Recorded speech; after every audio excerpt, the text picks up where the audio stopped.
Wendy Cumming does seem to have a point. If it's the ministers who approve spending, then surely any overspend means that the onus is down to the minister and not senior civil servants.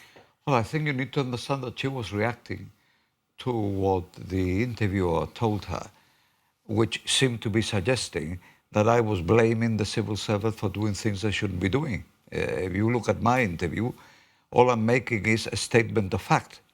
And there is, of course, a legal responsibility on controlling officers, not on politicians, that the law makes the civil servant responsible for the expenditure. We are, of course, the guys that have to take the blame for it politically. But in reality, Sir Joe, Sir Joe, is it not the ministers who sign off spending? No. In reality, it is Parliament that signs off spending.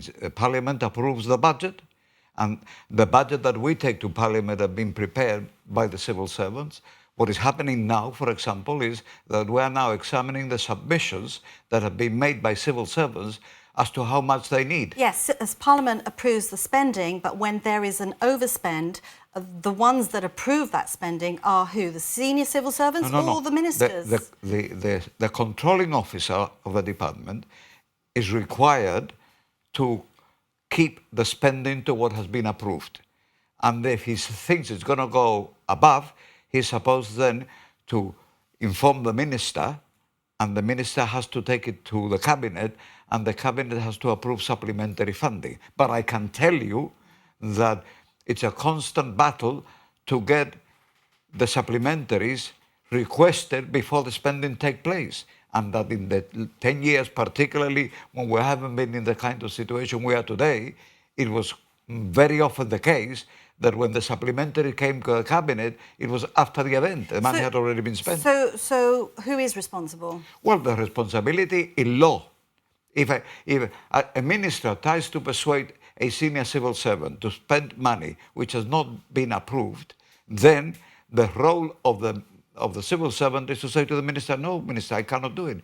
So you need to understand that it is true that sometimes people lobby ministers to get something done, and that the minister tells the civil servant to do it, and in fact the money is not there. So Joe, that is true. Will the government be making public the departments that have overspent and the reasons why the overspent has happened? It's not a question of the government making public.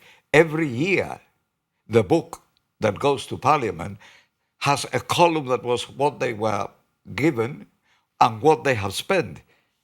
The overspending, which has been going on for the 50 years that I've been there, has always been, at the end of the year, people spending more than they expected to spend at the beginning. So when I'm telling you there's 40 million, what I'm saying is on the basis that we've already been told by the health authority that they will not be able to reach the end of March with 140 million, and that they will have spent 168 million, there you've got 28 million overspent. So Joe, I must ask you, I'm sorry, Wendy Cumming did talk about repercussions. Will there be any repercussions for the overspend? No, I'm trying to get our people to understand about the public finances. And what I'm here doing, and what I did in the program, was provide information just like Wendy did. This is not about saying, well, look, who are we going to crucify this year because we spent...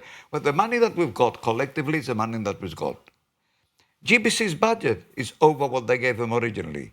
GBC's budget was 2 million when we came into government in 2012, and it's now over 5.5.